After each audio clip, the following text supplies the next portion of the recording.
The gunshot that killed Dorothy Jenkins's father echoed through her mind long after the sheriff pronounced him dead on the dusty street of Agua Caliente, Arizona, where the summer heat of 1876 baked everything into submission and left nothing but memories and regret. Dorothy stood at the graveside 3 days later, her black mourning dress absorbing the relentless sun, while her mother clutched her arm with fingers like iron talons. Margaret Jenkins had always been a hard woman, carved from the same unforgiving stone as the desert mountains surrounding their small town, but grief had turned her into something sharper, something that cut with every word. "He was a fool," her mother hissed as the preacher droned on. "A handsome fool who gambled away every cent we had. Pretty face, empty mind. Remember that, Dorothy. Remember it well." Dorothy said nothing. Her father had been kind, gentle, quick to laugh and slow to anger. Yes, he had made mistakes. Yes, his love of cards had put them in a precarious position, but he had loved them, loved her, and now he was gone, shot over a disputed poker hand by a drifter who had already disappeared into the wasteland beyond town. After the funeral, Margaret sat Dorothy down in their cramped room above the general store where they both worked. The space smelled of dust and desperation, of dreams that had withered in the desert heat. "You are 19 years old, Dorothy. Pretty enough to turn heads, I will grant you that."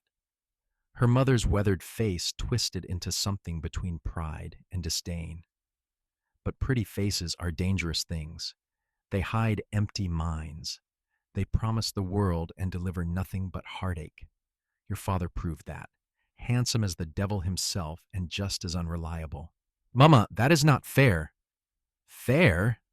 Margaret laughed, a sound like breaking glass. "Fair is a luxury we cannot afford. You will marry sensibly, Dorothy. You will marry a man of means, of property, of substance. Not some handsome charmer who will leave you destitute. Do you understand me?" Dorothy understood. She understood that her mother's heart had calcified, that grief and bitterness had replaced whatever softness had once existed there. She understood that she was now a commodity, something to be traded for security and comfort. And she understood that in Agua Caliente, eligible backers of substance were few and far between. The town itself sat in a valley where natural hot springs bubbled up from the earth, giving the settlement its name and its reason for existence.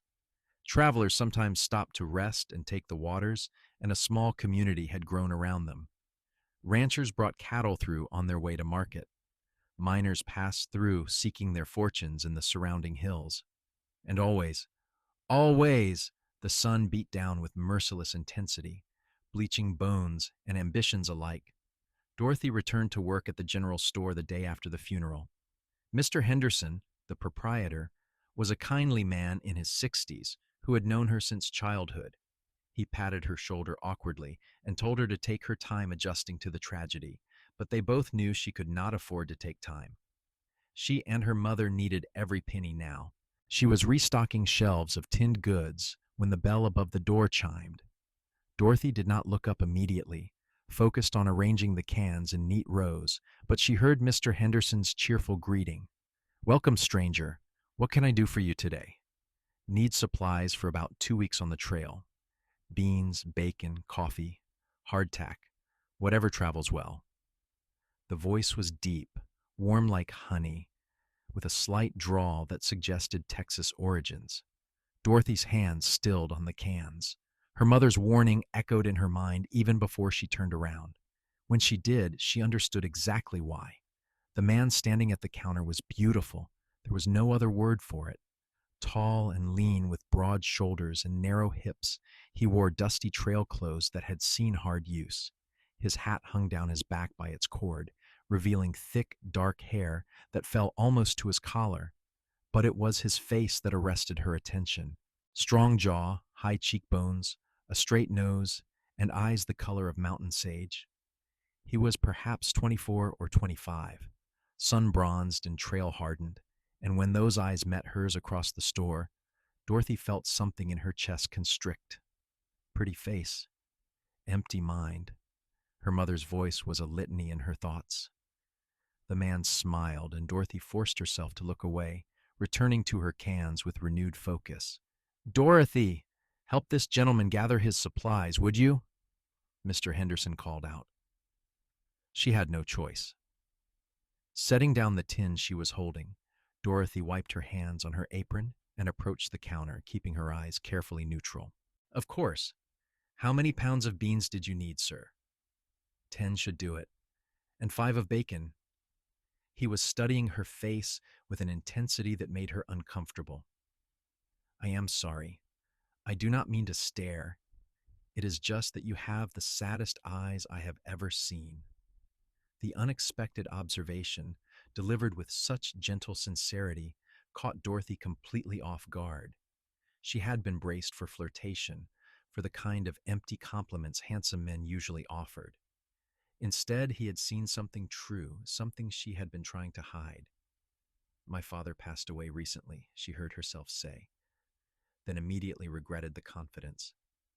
This stranger did not need to know her troubles. I am deeply sorry for your loss. He removed his hat completely, holding it against his chest in a gesture of respect. My name is William Owens. Most folks call me Will. Dorothy Jenkins. She gathered herself, pulling her professional demeanor back into place. I will get your supplies together, Mr. Owens. As she moved through the store, collecting items and bringing them to the counter, she was acutely aware of his gaze following her. Not in the leering way some men watched women, but with a thoughtful attention that was somehow more unsettling. When she set down a sack of coffee beans, he spoke again.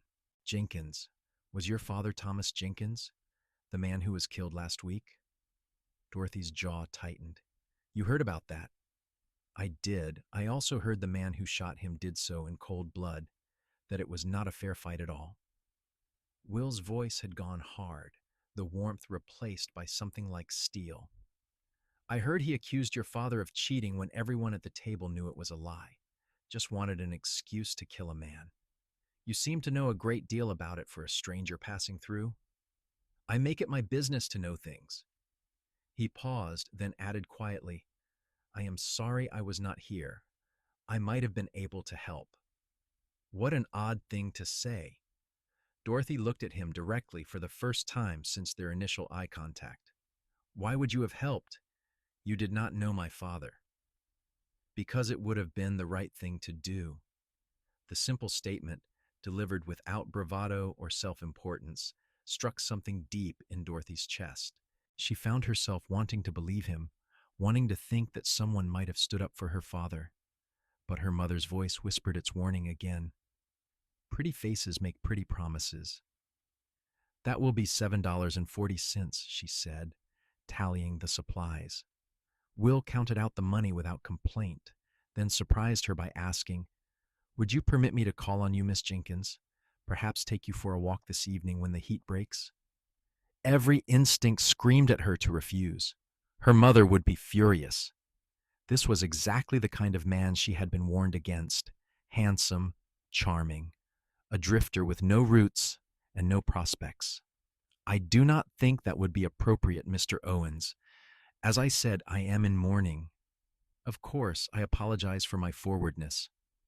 He gathered his supplies, tipping his head politely. Perhaps another time.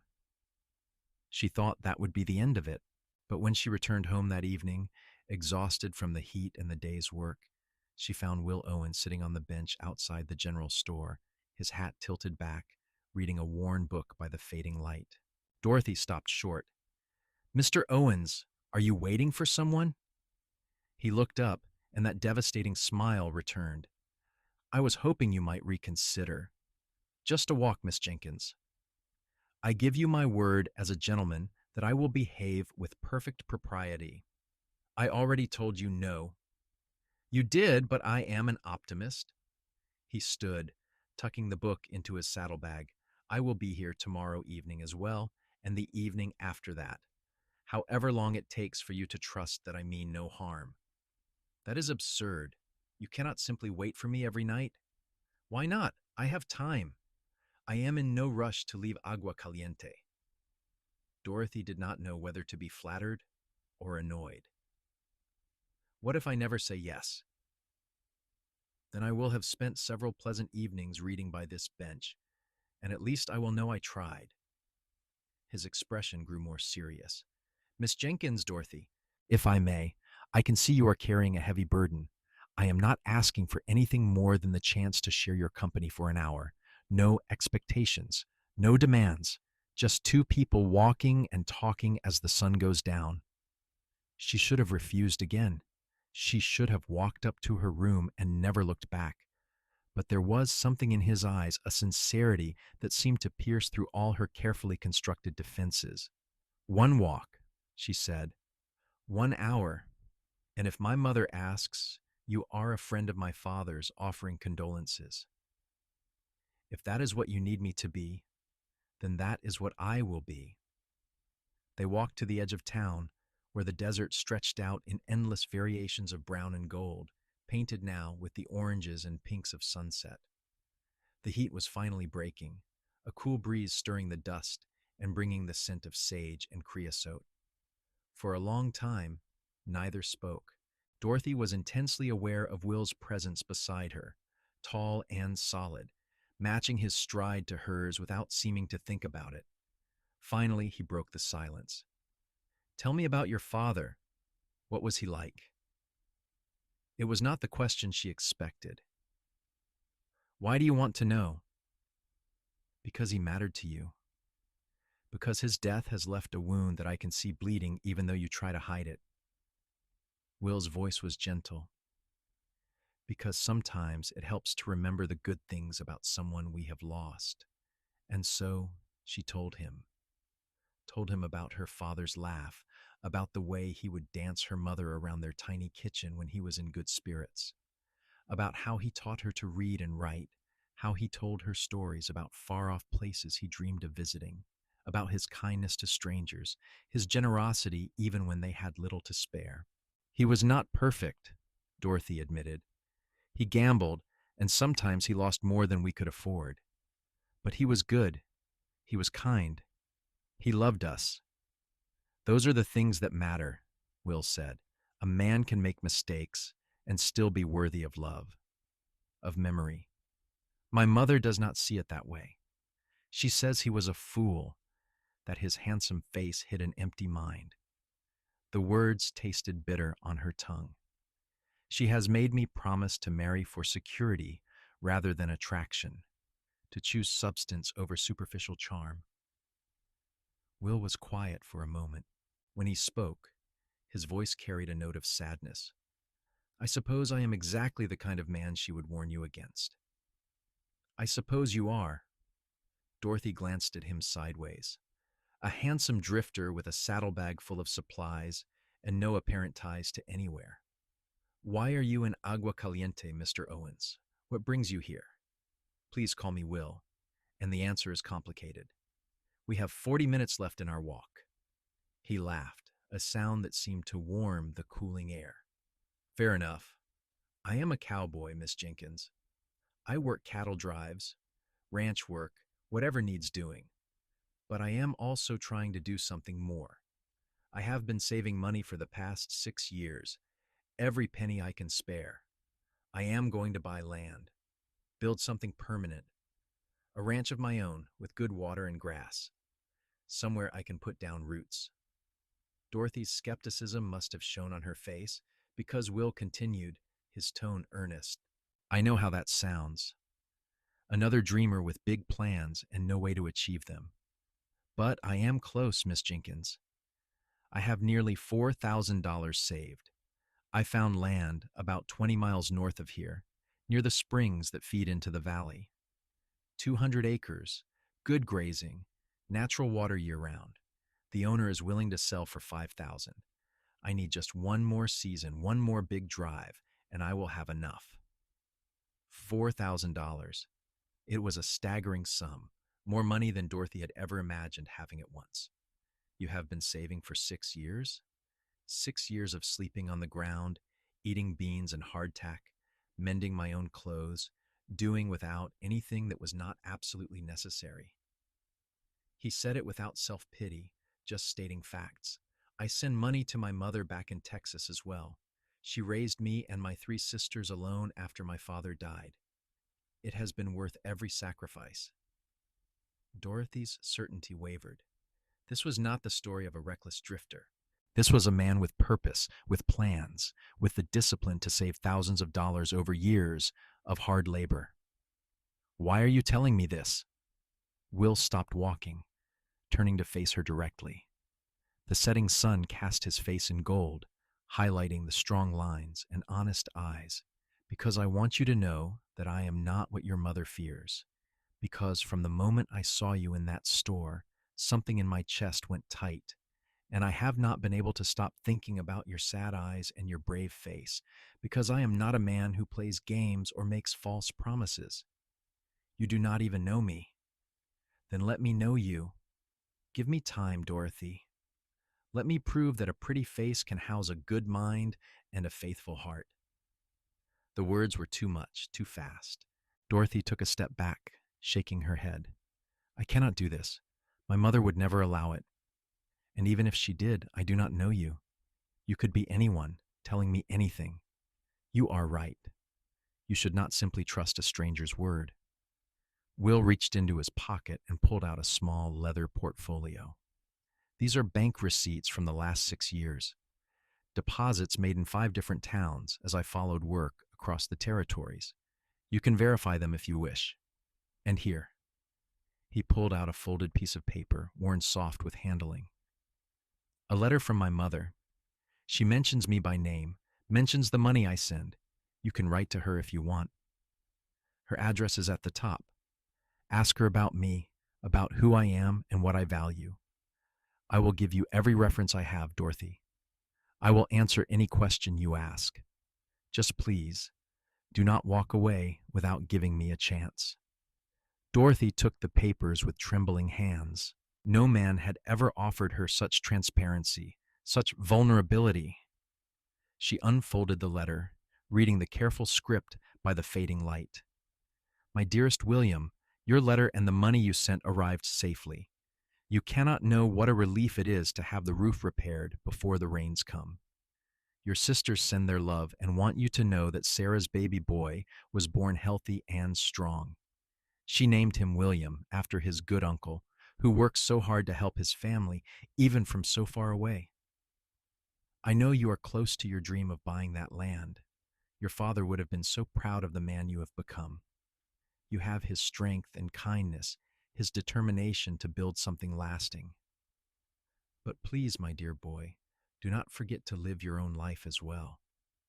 Do not sacrifice everything for the future that you forget to find joy in the present."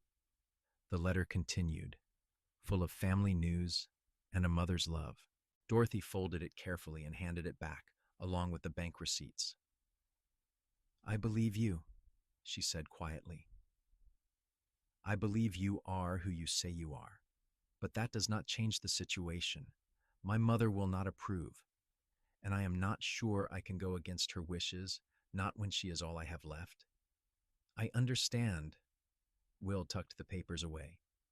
"But I am not asking you to defy her. Not yet. Just walk with me again tomorrow, and the day after. Let me show you who I am through my actions, not just my words. If your mother asks, I am still a friend of your father's. That much is true, in spirit if not in fact. I wish I had known him." Despite everything, Dorothy found herself agreeing. One more walk could not hurt. One more conversation with a man who looked at her with respect rather than calculation, who seemed to see past her face to something deeper. They returned to town as full darkness fell, the sky ablaze with stars that seemed impossibly close in the clear desert air. Will bid her good night with perfect propriety, tipping his hat and thanking her for her company. Dorothy climbed the stairs to her room with a strange lightness in her chest, something that might have been hope. Her mother was waiting. Who was that man? Dorothy kept her face neutral. A friend of Papa's. He heard about what happened and wanted to offer his condolences. Margaret's eyes narrowed. I have never seen him before. He has been working on ranches out of town. He knew Papa from the card games at the saloon. The lie came easier than Dorothy expected. He was kind, that is all. Kind. Her mother's voice dripped with skepticism. And handsome, I suppose. I did not notice. Do not take me for a fool, Dorothy. I saw the way you walked with him, the way you looked at him. Margaret grabbed her daughter's arm, her grip painful. This is exactly what I warned you about. Exactly the kind of man who will ruin you. He has done nothing inappropriate, Mama. We walked for an hour and spoke of Papa. That is all. That is how it starts. Pretty words, pretty promises. And then one day you wake up, poor and pregnant and alone, wondering how you were stupid enough to believe him. Margaret's face was twisted with old pain, old rage. I will not let you make the same mistakes I did. Dorothy pulled her arm free. You loved Papa once, or have you forgotten that? I was young and foolish. I thought love mattered more than security. I was wrong. Her mother's voice broke slightly. I do not want that life for you, Dorothy. I want you safe, protected, provided for. By whom? Who in this town meets your standards? Mr. Henderson is 60 years old and already married.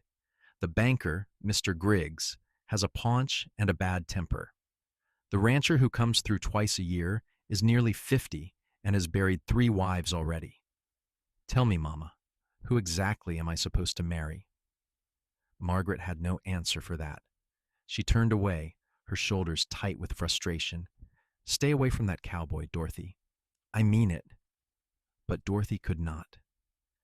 The next evening, Will was waiting on the bench again, reading his book.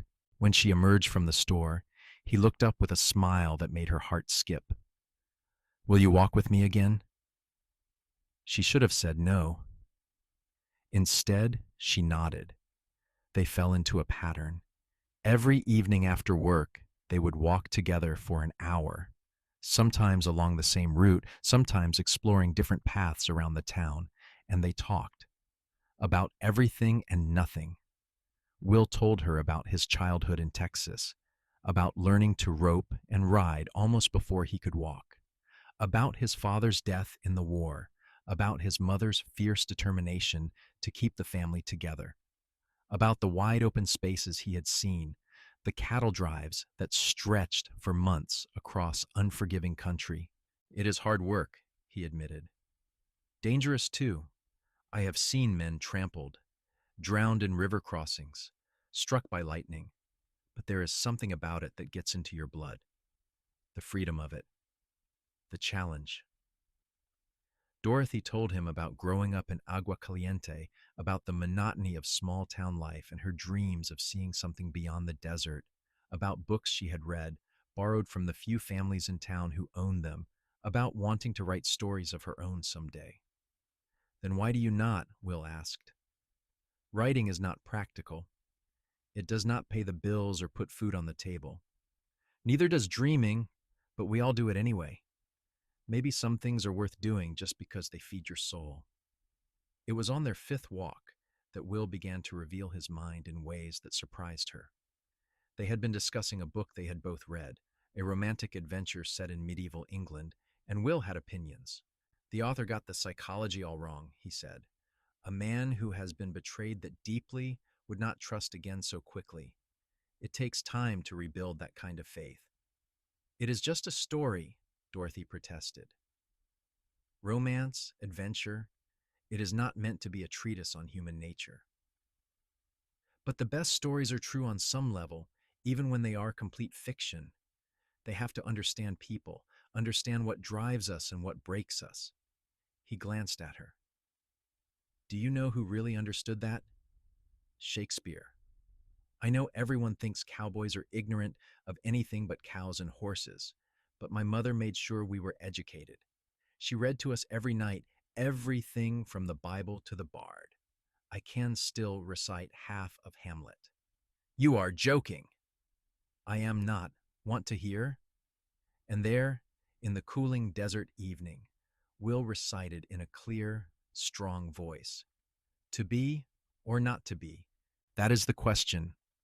Whether it is nobler in the mind to suffer the slings and arrows of outrageous fortune, or to take arms against a sea of troubles, and by opposing end them, he continued, word perfect, through the entire soliloquy. Dorothy stared at him in amazement. How? She finally asked when he finished. I told you. My mother believed education was the key to survival in this world. She might have been a rancher's wife in Texas, but she came from Boston originally. She taught school before she married my father. She made sure we could all read and write and think critically. Said those were the tools that would serve us best in life. Dorothy felt something shift in her chest, a fundamental realignment of her assumptions. Here was a man who looked like every cautionary tale her mother had warned her against, yet he quoted Shakespeare from memory and discussed character psychology and spoke of his mother's wisdom with obvious love and respect. What else did she teach you? Arithmetic, of course, geography and history, basic Latin, how to argue a point logically, how to think through problems instead of just reacting. He smiled. Also, how to mend clothes, cook, and clean. She said no son of hers would be helpless without a woman to care for him. We all needed to be self-sufficient. She sounds remarkable. She is. You would like her. She has your same strength, that same way of standing straight even when the world is pushing you down. They talked about philosophy then, about the nature of justice and morality. Will had strong opinions, born from seeing the worst of frontier life. The law is not always right, he said. Sometimes it is just whoever has the most power enforcing their will on everyone else. Real justice is about treating people with dignity and respect, about standing up for those who cannot stand up for themselves. Is that why you said you would have helped my father if you had been here? Yes. From what I heard, that man who shot him was a bully and a cheat. Your father was defending his honor, and he died for it. That is not justice. That is murder. Dorothy found herself speaking of things she had told no one, not even Mr. Henderson, about her fear of the future, about her mother's increasing bitterness, about feeling trapped in a life that was slowly suffocating her. I love my mother, she said, but sometimes I think her grief has turned into anger, and that anger is poisoning everything. She cannot see past her own pain to recognize that other people might be different than my father, that not every handsome man is a fool, that not every gambler is irresponsible. Your father's gambling hurt your family, Will said carefully. She has a right to her feelings about that. I know, but she has made me afraid to trust my own judgment, afraid to believe that someone could be both attractive and worthy, as if the two cannot exist in the same person. Will stopped walking, turning to face her in the gathering dusk. Do you think they can exist in the same person? Dorothy met his eyes, those sage green eyes that seemed to see straight through her defenses. I am beginning to think they might. He reached out slowly, giving her time to pull away, and took her hand. His palm was calloused from hard work, his fingers strong and warm around hers. I am falling in love with you, Dorothy Jenkins.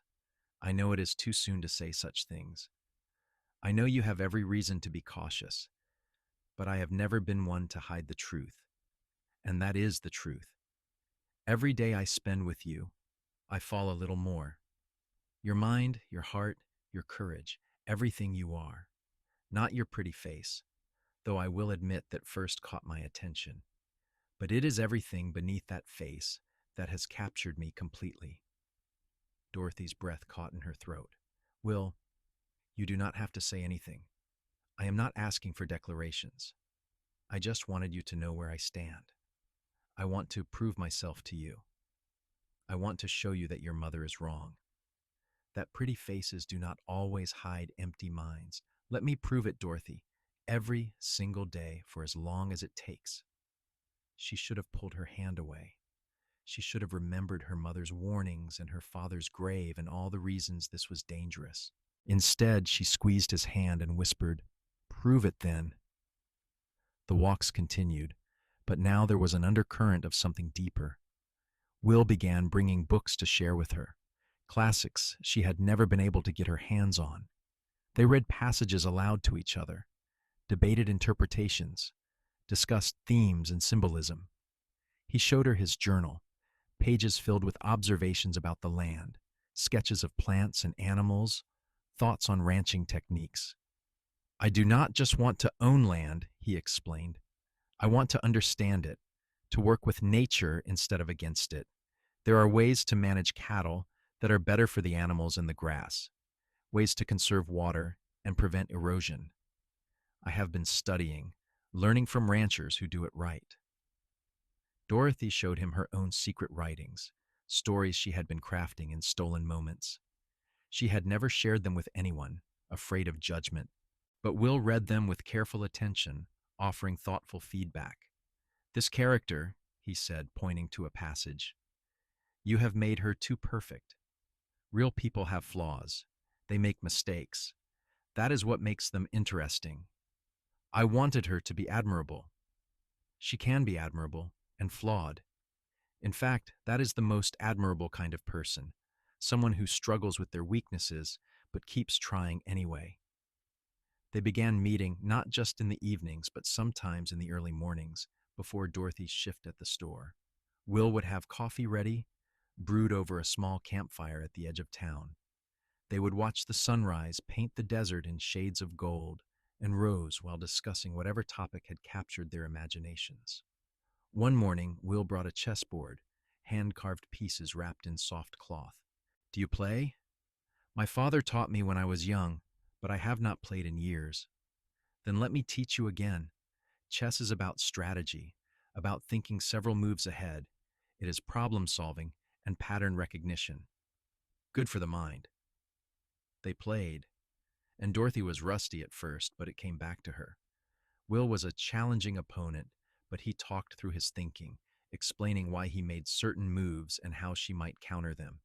It was not about winning, but about the intellectual exercise, the pleasure of engaging in complex thought. You learn quickly, he said approvingly when she successfully executed a gambit he had taught her the day before. You have a mind for tactics. I have had a good teacher. No, you have innate intelligence. I am just giving you the opportunity to use it. Margaret noticed, of course. She saw the glow in Dorothy's cheeks, the way her daughter smiled more freely. The confrontation came late one night when Dorothy returned from an evening walk to find her mother pacing their small room like a caged animal. You have been seeing that cowboy every day for 3 weeks. There was no point in denying it. Yes, I told you to stay away from him, and I have chosen not to listen. Dorothy met her mother's furious gaze steadily. He is a good man, Mama, an intelligent man. He is nothing like what you assume. He is exactly what I assume, a charmer, a smooth talker. He is filling your head with pretty words and false promises. He has made me no promises at all. We talk, Mama. We discuss books and ideas. We play chess. He treats me like I have a mind worth engaging, not just a face worth looking at. Oh, Dorothy! Margaret's anger crumbled into something like despair. You are so naive. Do you not see what he is doing? He has figured out that you are educated, that you value intelligence, so he is pretending to be educated too. It is an act designed to win your trust so he can seduce you. It is not an act. I have seen his journals, his books. I have heard him discuss philosophy and literature with genuine insight. He quotes Shakespeare from memory, Mama. His mother was a school teacher from Boston. He has been saving money for 6 years to buy land. These are not the actions of a shallow charmer. Or he is simply a better liar than most. Margaret grabbed Dorothy's shoulders. Please, please listen to me. I cannot lose you too. I cannot watch you throw your life away on a man who will break your heart. What if he is not that man? What if he is genuine and you are letting your own pain blind you to the possibility that good men exist? Then prove it. Margaret's voice turned hard. If he is so honorable, let him prove it properly. Let him court you openly with chaperones and propriety. Let him demonstrate that he is willing to do things correctly, not sneak around like he has something to hide. It was a reasonable request, and they both knew it. Dorothy nodded slowly. I will ask him. Will's response to her request was immediate and wholehearted. Of course, I should have done things properly from the start. I will speak with your mother and ask her permission to court you formally. She will not be kind, Will. She is convinced you are trying to deceive me. Then I will prove her wrong. I have time, Dorothy. I am not going anywhere. He presented himself at their door the next evening, freshly shaved and wearing his best clothes. Dorothy watched from the corner as he spoke with her mother, his hat in his hands, his voice respectful but firm. Mrs. Jenkins, I would like your permission to court your daughter. I know you have concerns about me, and I respect that. I would like the opportunity to address those concerns and show you that my intentions are honorable. Margaret's expression was glacial. What exactly are your intentions, Mr. Owens? To win Dorothy's heart if she will have me, and eventually if she agrees to marry her. And what would you offer her? You are a drifting cowboy with no home and no prospects. That is not entirely accurate, madam. I have saved $4,000 over the past 6 years. I have identified land I intend to purchase, 200 acres with good water and grazing. I have one more cattle drive to complete, which will give me the remaining funds I need. By next spring, I will be a landowner and a rancher. Margaret was clearly not expecting such a detailed answer. She recovered quickly. Words are cheap, Mr. Owens. Any man can claim to have money and plans. Yes, madam, that is why I brought these. He handed her the bank receipts and letters of reference, the same documents he had shown Dorothy weeks earlier. You can verify everything I have told you. I have also written to the landowner, asking him to confirm our agreement. His response should arrive within a week. Dorothy watched her mother's face as she examined the papers. Surprise flickered there, quickly suppressed. This does not prove you are a good man, only that you are frugal. No, madam. The only way to prove I am a good man is through my actions over time. That is why I am asking permission to court Dorothy properly. Let me show you who I am. If, after a reasonable period, you still believe I am unworthy of her, I will respect your judgment and leave. It was a bold promise, and it hung in the air between them. Finally, Margaret nodded stiffly. Very well. You may call on Dorothy 3 times a week for no more than 2 hours at a time. You will conduct yourself with complete propriety, and I will be watching Mr. Owens. If you hurt my daughter, there is no place far enough for you to hide. Understood, madam, and I would expect nothing less. The formal courtship was different from their stolen walks, more constrained, but in some ways more meaningful. Will called on Dorothy on Sunday afternoons, Tuesday evenings, and Thursday evenings. Sometimes Margaret sat with them, a sharp-eyed chaperone. Other times she allowed them to walk together, but insisted they remain within sight of town. Will brought small gifts, always thoughtful rather than expensive. A book of poetry he thought she would enjoy. A smooth stone he had found that bore an interesting fossil. Wildflowers picked from the desert, arranged carefully to show their unique beauty. You are trying to win her over, Dorothy observed one Sunday afternoon as they walked the main street of Agua Caliente, Margaret watching from the porch of the general store. I am trying to show her that I see you as a complete person, not just a pretty face, that I value your mind and your interests, that I pay attention to who you are. He smiled. Is it working? On me, yes. On my mother, I am not sure yet. But slowly, incrementally, Margaret began to soften. She could not help but notice that Will always arrived exactly when he said he would, that he spoke to her with respect, even when she was hostile, that he brought small items for her as well, not expensive gifts, but thoughtful ones. A tin of good tea, hard to come by in Agua Caliente. A sewing needle she had mentioned needing. Nothing that would seem like a bribe, but everything that suggested he paid attention. One evening, about 6 weeks into the formal courtship, Margaret actually sat down with Will and engaged him in conversation, rather than simply glaring from across the room. Dorothy tells me your mother was a school teacher. Yes, madam. From Boston originally. She moved to Texas when she married my father. That must have been quite an adjustment. Boston to the frontier. I think it was, though she rarely complained. She believed in making the best of circumstances rather than lamenting what could not be changed.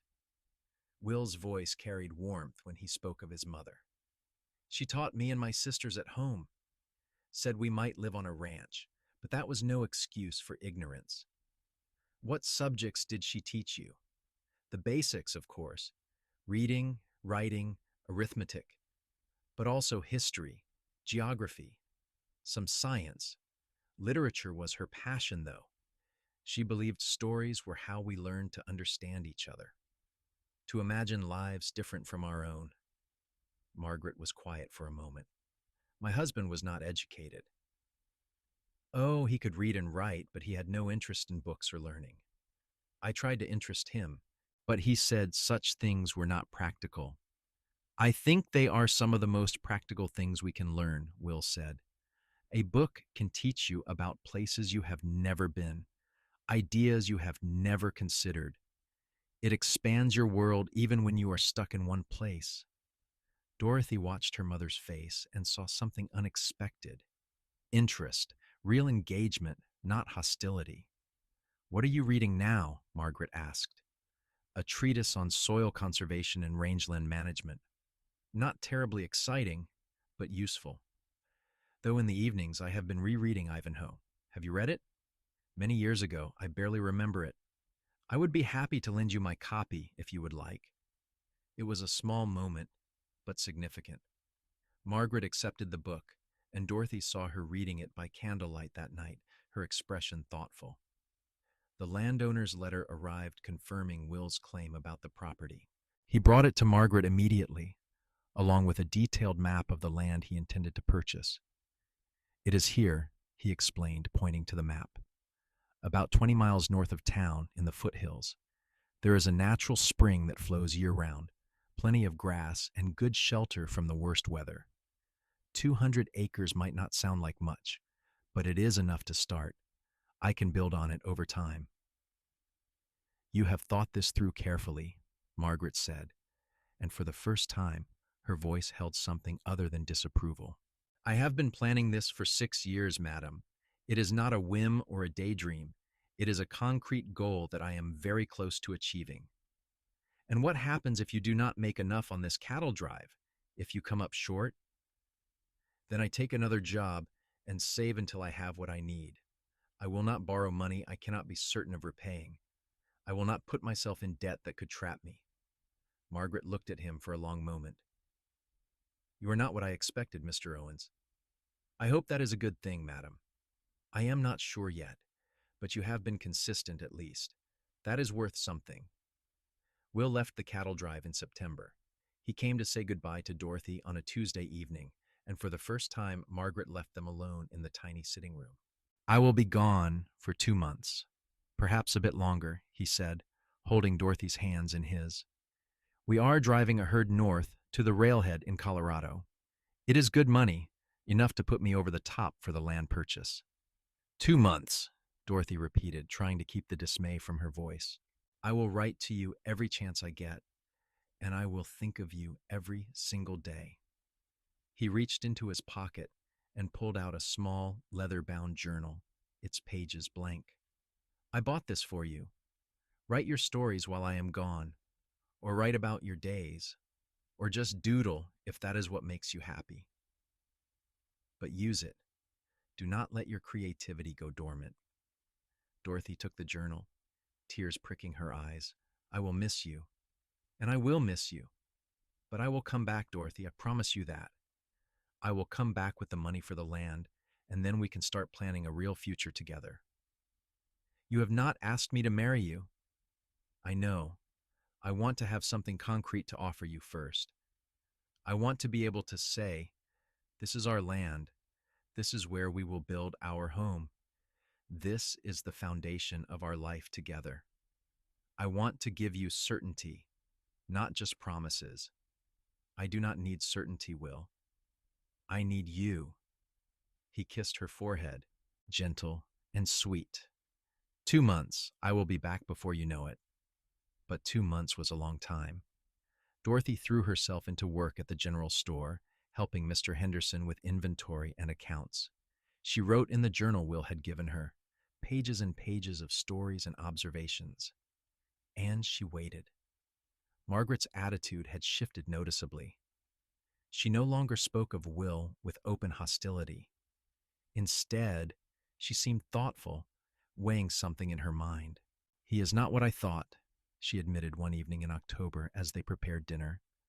I expected him to slip up, to reveal himself as a charlatan, but he has been nothing but consistent, honest, respectful. I told you he was a good man, Mama. You did, and I did not listen. I let my own experiences color my judgment. Margaret set down the knife she was using to chop vegetables. Your father was a good man too, in many ways, but he was irresponsible with money, and it hurt us. I was so afraid you would repeat my mistakes that I could not see the differences. Will is not Papa. No, he is not. And that is not a bad thing. Your father had many wonderful qualities, but financial prudence was not among them. This Will of yours seems to have that particular virtue in abundance. Letters arrived sporadically, brought by riders heading south. Will wrote about the drive, about the challenges of moving thousands of cattle across difficult terrain, about storms and river crossings and the endless, bone-deep exhaustion of 18-hour days in the saddle. But he also wrote about the beauty of the wide open country, the satisfaction of doing difficult work well, and his constant thoughts of her. I see something beautiful, a sunset or a field of wildflowers, and my first thought is that I wish Dorothy was here to see this with me. I hear the other men talking around the campfire, and I find myself thinking about how you would analyze their stories, the patterns you would notice. You have become part of how I see the world, Dorothy. You have changed me in ways I am still discovering. Dorothy kept his letters in a wooden box under her bed, reading them over when the waiting became difficult. She wrote back, though her letters would not reach him until the drive was over. She told him about her days, about the changing weather as autumn deepened, about her conversations with her mother. Something has shifted in Mama. She speaks of you with something close to approval now. She even said the other day that she hopes you return safely, and I believe she meant it. I think she sees in you what I see, a man of substance and character, a man who keeps his word. The weeks crawled by. September became October. October became November. The nights grew cold, and Dorothy found herself standing outside the general store each evening, looking north toward the distant mountains as if she could somehow will to appear. It was a cold afternoon in mid-November when the cattle drive finally returned. Dorothy was restocking shelves when she heard the commotion outside, the thunder of hooves and the shouts of men. She dropped what she was doing and ran to the door, her heart pounding. There, riding down the main street covered in trail dust and looking exhausted, was Will. His eyes found hers immediately, and the smile that broke across his face was like the sun emerging from clouds. He dismounted before his horse had fully stopped, tossing the reins to another rider, and strode toward her. Dorothy met him halfway, propriety forgotten, and he caught her up in his arms, lifting her feet off the ground. I am back, he said, his voice rough with emotion and trail dust. I am back, and I have the money. And Dorothy, I bought the land. It is ours. It is really ours. She was laughing and crying at the same time, her arms around his neck. You came back. Did you doubt it? Not for a moment. He set her down gently, suddenly aware of the spectators. Half the town seemed to be watching, including Margaret, who stood on the porch of the general store with an expression Dorothy could not quite read. Will released Dorothy and approached her mother, removing his hat. Mrs. Jenkins, I know I look disreputable at the moment. 2 months on a cattle drive does not leave a man at his best. But I wanted you to know that I kept my promise. I have the money, and I have purchased the land. I am now officially a landowner and a rancher. Margaret studied him for a long moment. Then, to Dorothy's utter shock, she smiled. It was small and cautious, but it was genuine. Welcome back, Mr. Owens. I believe you and I need to have a conversation. They sat in the tiny sitting room, Will looking acutely uncomfortable despite having bathed and changed into clean clothes. Margaret poured tea with careful precision, a ritual that seemed designed to increase the tension. I owe you an apology, Mr. Owens, she finally said. Will blinked in surprise. Madam, I judged you unfairly. I looked at your handsome face and assumed you must be like my husband, charming but unreliable. I was wrong. You have proven yourself to be a man of character and substance. More than that, you have treated my daughter with respect and kindness. You have engaged her mind, not just her affections. That is no small thing. Thank you, Mrs. Jenkins. That means a great deal to me. My daughter loves you. I can see it in her eyes every time she speaks of you. And if I am reading you correctly, you love her as well.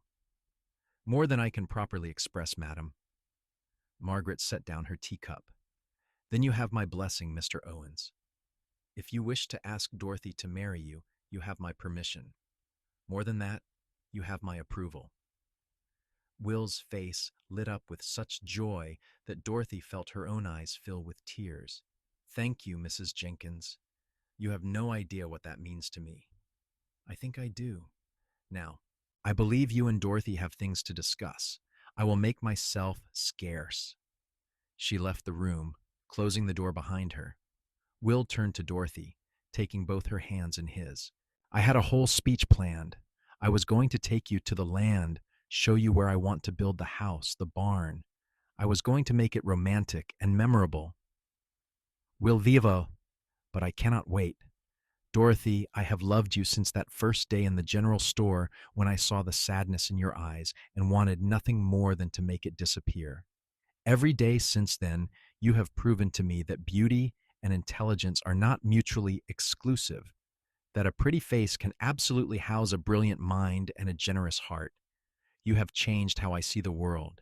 You have made me want to be better, do better, build something worthy of you. He dropped to one knee, still holding her hands. Dorothy Jenkins, will you marry me? Will you build a life with me on that land, raise a family with me, grow old with me? I promise you I will spend every day for the rest of my life, proving that your mother was wrong, that I am worthy of your trust and your love. Dorothy was crying openly now, tears of happiness streaming down her face. Yes, yes, of course, yes. He stood and kissed her. Properly this time, not just a gentle brush of lips, but a real kiss full of promise and passion. When they finally broke apart, both were breathless. I want to marry you as soon as possible, Will said. But I also want to do this right. Give you a proper wedding, time to prepare. Christmas, Dorothy said. Let us marry at Christmas. That gives us time to build at least the basics of a house to prepare. And it is romantic, starting a new life at the start of the new year. Christmas it is. They announced their engagement the next day. The town of Agua Caliente was small enough that news traveled fast and reactions were mixed. Some people were happy for them. Others, particularly some of the older women, seemed to share Margaret's initial concerns about a handsome drifter sweeping away a local girl. But Will set about proving himself to everyone. He took Dorothy to see the land he had purchased, and it was even more beautiful than he had described. The spring bubbled up clear and cold, surrounded by cottonwood trees. The grass grew thick and green. The hills provided shelter from the worst winds. The house will go here, he said, pacing off the area. Facing south for light and warmth. Barn over there. Corrals here. We will start small, but we can expand as we need to. It is perfect, Dorothy breathed. Over the next month, Will worked harder than Dorothy had ever seen anyone work. He hired help from town, men who needed the wages, and together they built the frame of a house.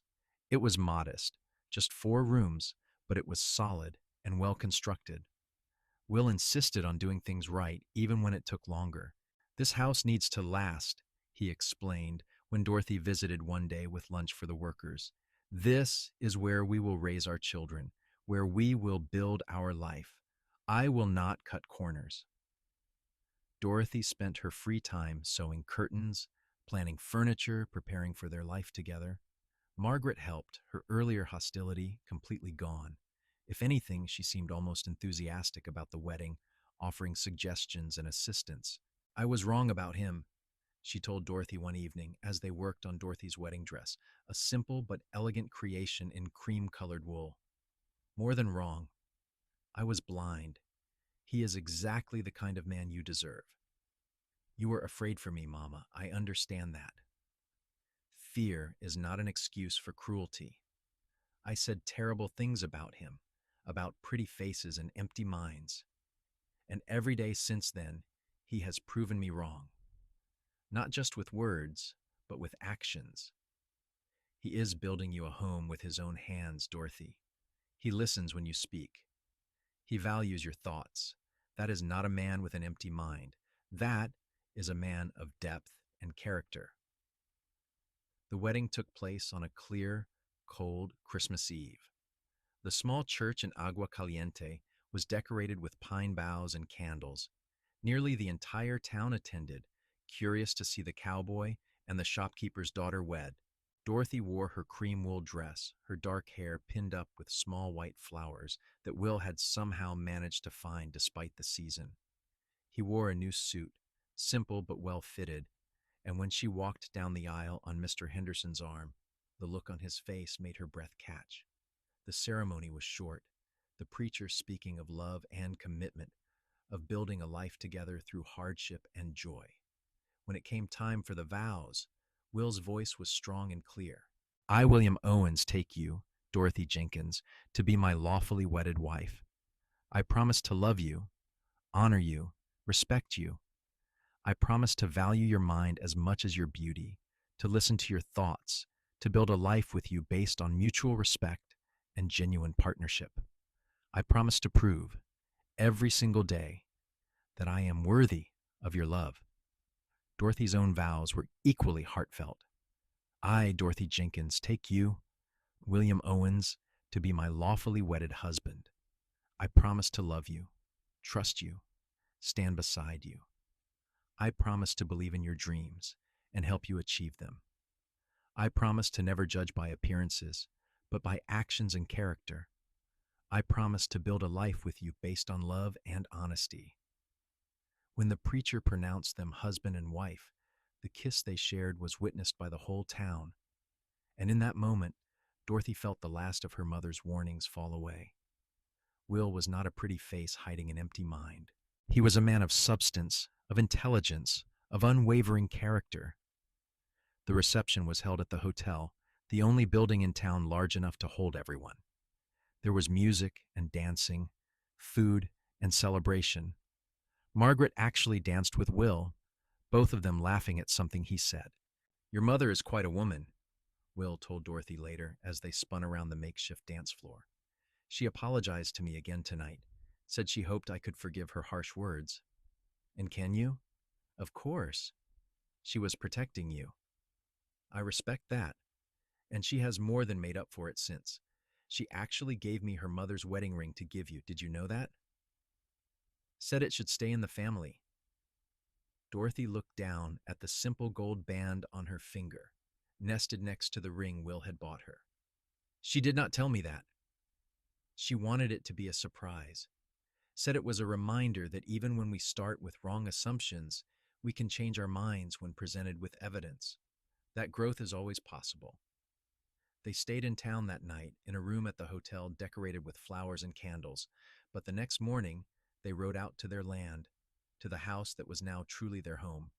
It was small, yes, simple, but it was theirs, built with honest labor and careful planning.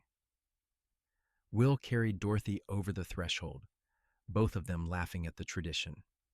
Welcome home, Mrs. Owens. I like the sound of that. They spent the first weeks of their marriage finishing the house, making it truly livable. Will built furniture with the same careful precision he had used on the structure itself. Dorothy made curtains and planted herb seeds in pots for the kitchen. They worked side by side, talking and planning, learning each other's rhythms. In the evenings, they would sit by the fire, reading aloud to each other, or playing chess. They discussed everything from philosophy to practical matters like cattle breeding. Will never dismissed her ideas, always listened carefully, often incorporated her suggestions into his plans. "You have a good head for business," he told her one night as they reviewed the accounts together. "We should make all major decisions jointly. This is our ranch, not just mine." Most men would not say that. Most men are fools. You are intelligent and educated. Why would I not want your input? Spring came, and with it the work of building their herd. Will purchased cattle carefully, selecting good breeding stock rather than just going for quantity. He consulted Dorothy on every major purchase, showing her bloodlines and explaining his reasoning. "These cows have good bone structure, see? They will produce strong calves that can handle the desert conditions. And this bull has a reputation for even temperament. I do not want mean cattle. They are harder to handle and more dangerous." Dorothy learned ranching alongside her husband, not content to stay in the house while he did all the work. She learned to ride competently, to rope, to doctor sick animals. Will taught her patiently, never condescending, always encouraging. "You are a natural," he said one day, after she successfully roped a calf on her third try. "Better than some cowboys I have known." Their first year was hard work, but deeply satisfying. The ranch grew slowly but steadily. They hired a hand to help with the heavier work, a young man from town who was grateful for steady employment. Margaret visited often, bringing supplies and staying to help with cooking and cleaning. "I am proud of you," she told Dorothy one afternoon as they worked in the garden together. "You have built something real here, something lasting." "We have built it, Mama. Will and I, together. That is how it should be, a true partnership." Margaret paused, then added quietly, "Your father and I never had that. We loved each other, but we never truly worked together. I see now what I missed." In their second year, Dorothy realized she was pregnant. The realization came with a mixture of joy and fear, but Will's reaction was pure, uncomplicated happiness. "A baby! We are going to have a baby." He picked her up and spun her around, both of them laughing.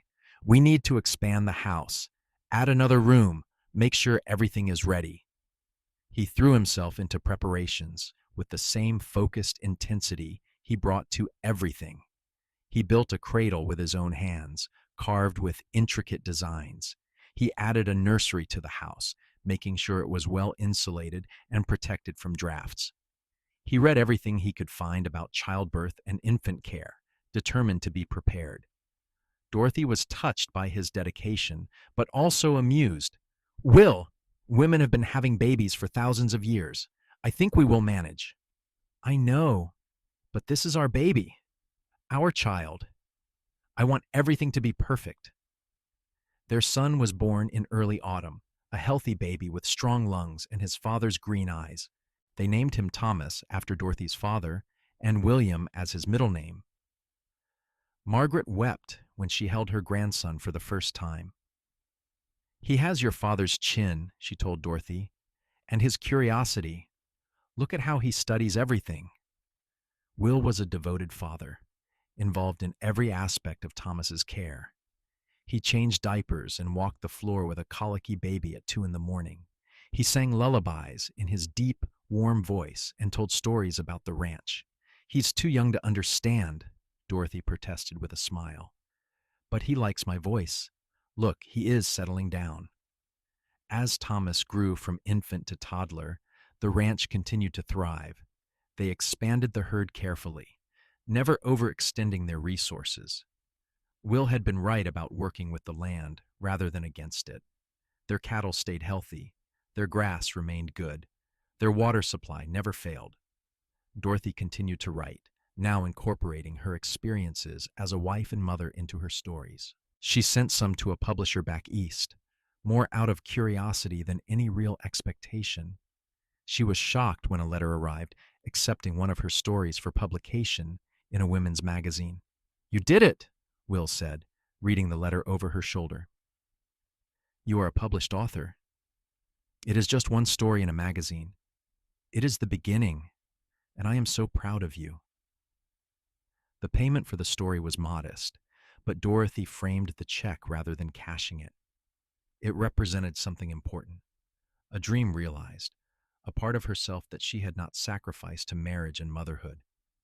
Their second child, a daughter they named Margaret after Dorothy's mother, was born 3 years after Thomas. She had her mother's dark hair and her father's stubborn determination. Will doted on both children equally, never showing favoritism. Margaret Sr., now a grandmother twice over, seemed to grow younger rather than older. She moved out to the ranch permanently, taking over a room they had added specifically for her. She helped with the children in the house, finally seeming at peace with herself. "I was so angry for so long," she confessed to Dorothy one evening as they watched Will play with the children in the yard. "Angry at your father for dying, for leaving us, angry at the world for being unfair. But watching you and Will, seeing how you have built this life together, it has healed something in me. I can remember your father with love now, not just resentment. He would be happy to know that, Mama. He loved you so much. I know, and I loved him. I just forgot that for a while. Let the disappointments overshadow the good times." She smiled. "Will reminds me of him in some ways. The kindness, the humor. But he has the discipline and focus your father lacked. You chose well, my dear." The ranch continued to grow over the years. They added more land, more cattle, eventually even a few horses. Will hired more hands, good men who respected him and the way he ran the operation. The Owens Ranch became known throughout the territory for quality stock and fair dealing. Dorothy's writing career also grew. She sold more stories, eventually even a serialized novel. The money was not substantial, but it was steady, and more importantly, it gave her a sense of identity beyond wife and mother. Will encouraged her completely, sometimes taking the children out for the afternoon so she could write in peace. "Your work matters," he told her, "not just because it brings in money, but because it is part of who you are. I fell in love with your mind, Dorothy. I never want you to feel like you have to suppress that part of yourself." Thomas grew into a serious, thoughtful boy who loved books as much as ranching. Young Margaret was fiery and adventurous, always pushing boundaries. A third child, another son they named Samuel, arrived when Dorothy was 30. He was quiet and observant, seeming to take in everything around him with calm wisdom. Will proved to be the father Dorothy had known he would be. Patient, involved, treating his children as individuals with their own thoughts and dreams. He taught them to read and write, just as his mother had taught him. He taught them about ranching and responsibility, about treating animals and people with respect. "A pretty face does not tell you anything about a person," he told Thomas one day when the boy was about 10. "Your grandmother learned that the hard way, and she taught your mother to be suspicious of appearances. But your mother took that lesson and improved on it. She learned to look deeper, to judge people by their actions and character. That is what I want you to remember. Look beyond the surface. See what is really there." The years passed in a rhythm of work and love, challenges and triumphs. There were hard times, of course, droughts that tested their water management, harsh winters that strained their resources, illnesses that frightened them. But they faced everything together, Will and Dorothy, partners in every sense of the word. Margaret lived to see all 3 of her grandchildren grow into young adults. She passed peacefully in her sleep at 72, a woman who had finally found peace after years of bitterness. At her funeral, Dorothy spoke about her mother's journey, her ability to change and grow even when it seemed impossible. "She taught me to be cautious," Dorothy said. "But Will taught me that caution should not become cynicism. Together, they showed me how to balance wisdom with hope, how to protect myself while still remaining open to love. I am grateful for both lessons. Thomas eventually took over much of the ranch management, proving to have his father's head for business and his mother's strategic thinking. He married a teacher from town, a bright young woman named Sarah who fit seamlessly into the family. Young Margaret, true to her nature, moved to San Francisco to study art, though she visited often and maintained close ties to the ranch. Samuel became a veterinarian, using his natural empathy with animals to help ranchers throughout the territory. Will and Dorothy grew old together on the land they had built into something remarkable. The modest four-room house had expanded into a sprawling homestead, but they still spent their evenings in the original sitting room, reading or talking or simply sitting in comfortable silence. On their 40th wedding anniversary, Will gave Dorothy a leather-bound book. When she opened it, she found it filled with his handwriting, page after page. What is this? 40 years of daily observations. One for each day we have been married. Things you did, things you said, thoughts I had. My way of proving, every single day, that I am still the man you believed me to be. Dorothy read through tears. There were observations about her kindness to a struggling neighbor, her patience teaching their children, her sharp analysis of a business problem, her beautiful smile, her infectious laugh, her unwavering support, her brilliant mind, her generous heart. You never stop proving it, she whispered. Not for one single day, and I never will. Even when we are both too old to remember our own names, I will still be proving that pretty faces do not hide empty minds, that you were right to take a chance on a dusty cowboy with a dream. I think we proved it together. You showed me that appearances can be deceiving in both directions, that sometimes beautiful people are also beautiful on the inside, that love and intelligence can coexist, that building a life takes both passion and planning. They sat together as the sun set over their land, painting the desert in shades of gold and crimson. The ranch that had started as 200 acres and a dream now stretched across thousands of acres, supporting not just their family, but dozens of employees and their families. The house built with Will's own hands had sheltered 3 generations and would likely shelter more. But more than the physical achievements, they had built something intangible and invaluable.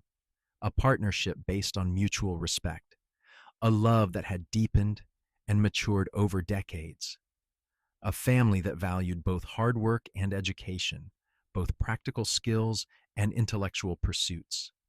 Thomas and Sarah's children played in the yard, the 4th generation to call this land home. Dorothy watched them and felt a profound sense of satisfaction.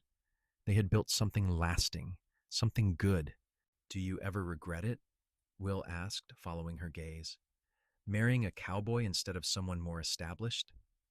Dorothy took his weathered hand, his fingers still strong despite their age. Not for one single moment. You gave me everything I needed and more than I dreamed possible. A home, a family, a partnership, respect.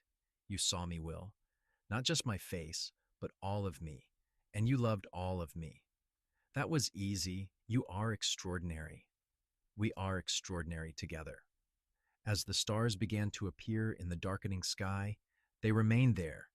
2 people who had built a remarkable life from a chance meeting and a willingness to look beyond surface appearances.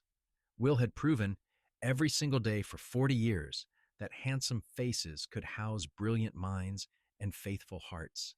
And Dorothy had proven that wisdom meant remaining open to possibility, that prejudgment could be overcome by evidence, that love was worth the risk of trusting. The desert wind blew gently across the land they had made their own, carrying with it the sounds of family and the promise of generations yet to come. In the small church in Agua Caliente, where they had married 4 decades earlier, their story was already becoming legend. The shopkeeper's daughter and the handsome cowboy who had proven everyone wrong. The couple who had built an empire of love and land from nothing but determination and mutual respect. And in the original 4 rooms of the house Will had built with his own hands, now surrounded by additions and improvements, the cradle he had carved sat ready for the next generation. Beside it was Dorothy's writing desk, where she still worked on her stories. On the shelf above were the books they had read together, debated together, loved together. This was their legacy, not just in land and cattle and buildings, but in the proof that character mattered more than appearance, that intelligence and beauty could coexist, that a life built on genuine partnership and mutual respect could weather any storm and emerge stronger. Will pulled Dorothy closer, and she rested her head on his shoulder, as they had done countless times over the past 40 years. Tomorrow would bring new challenges and new joys, as it always did, but tonight they simply sat together. Two people who had proven that love, real love, was about seeing and being seen, about respecting and being respected, about building something together that was greater than either person alone. The cowboy and the shopkeeper's daughter. The man who proved that pretty faces could hide deep minds and deeper hearts. The woman who learned that wisdom meant being willing to be proven wrong. Together, they had created not just a ranch or a family, but a testament to the power of looking beyond the surface, of trusting in actions over assumptions, of building a life based on truth and partnership. As the night settled over Arizona and the stars wheeled overhead in their ancient dance, Will and Dorothy Owens sat in perfect contentment, surrounded by the fruits of their labor and the evidence of a life extraordinarily well lived. They had proven her mother wrong every single day, yes, but more importantly, they had proven themselves right. Love, real love, was possible. Partnership was possible. Building something meaningful and lasting was possible. And it all started with a choice, a leap of faith, a willingness to see past the warnings and the prejudices to the truth underneath. A handsome cowboy with dreams and discipline, an intelligent young woman with courage and vision. Together, they had created something beautiful, something true, something that would endure long after they were gone. The desert had witnessed their courtship, their struggles, their triumphs. The land they had tended so carefully had rewarded their stewardship with abundance. The children they had raised with such care had grown into good, capable adults who would carry on their values. And the love they had built together, tested by time and trial, remained as strong as ever. This was the story they would tell their great-grandchildren someday, though by then the details might blur and shift. But the core truth would remain, that appearances deceive in both directions, that character reveals itself through action, and that the best judge of a person's worth is not their face, but their deeds, not their promises, but their follow-through, not their charm, but their consistency. Will had promised to prove himself worthy every single day, and he had kept that promise for 40 years. Dorothy had promised to judge by evidence rather than assumption, and she had kept that promise just as faithfully. Together, they had built a life that honored both of them, that proved Margaret Jenkins's bitter warning wrong in the most beautiful way possible. Pretty faces did not necessarily hide empty minds.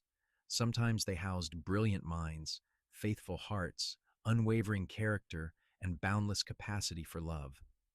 The trick was learning to see beyond the surface, to give people the chance to prove who they really were through their actions over time. As they finally rose to go inside, Will helping Dorothy navigate the stairs they had climbed together for 4 decades, they carried with them the satisfaction of a life well lived and a love well proved. Behind them, the ranch hummed with quiet life, solid and enduring.